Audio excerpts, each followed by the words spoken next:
HCF viewers. This is a M2 US Springfield training rifle. Originally it was an M1, as you can see by the markings. M1, and then they added another 1 Roman numeral.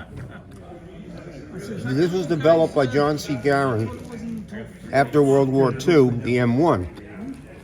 And the bolt would go back like on a Springfield. And they had a lot of problems with it. So he redesigned it to the M2. So it's a shorter bolt throw. The original one, the bolt would go way back. They also redesigned the magazine. And the idea was that you'd have a good training rifle for ROTC, CMP programs, and so forth. And the M1s were sent back to the armory, where they would be rebuilt to the M2 configuration. And at the armory, they would make guns that were marked M2 right from the start. It's a nice 22, but it's heavy. I don't recommend it as a boy's training rifle. There's some markings on the stock there, SAR. It's a nice collectible. And over here is a manual that was reprinted on the M1 and the M2. And it gives you all the information you would possibly need on that particular firearm. Let's see if I can find what's here. The M2 Springfield.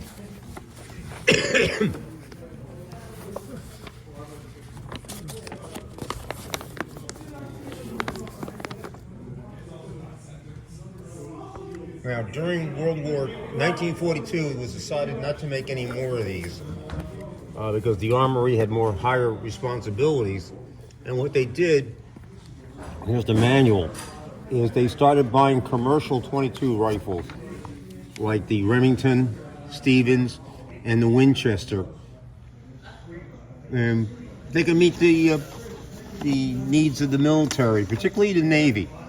The Navy had to supply the Marine Corps. So when they handed out all their O3s, they didn't have too many at Great Lakes for marksmanship training or drill, to the point that they actually went and had dummy rifles made so they could teach people how to drill in ceremonies and 22s to teach them basic rifle marksmanship. Now, sitting over here is what I was familiar with. That's the conversion kit for the M16 and the M16A1.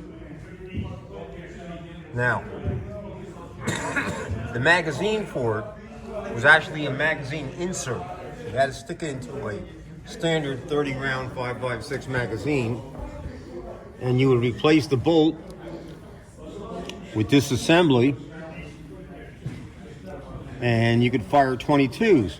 The only problem was the barrel was not designed for 22 long rifle. It's for 5.56. So you really didn't get the degree of accuracy that you would really want. But also you got a lot of lead into the barrel, so you had to clean it pretty good.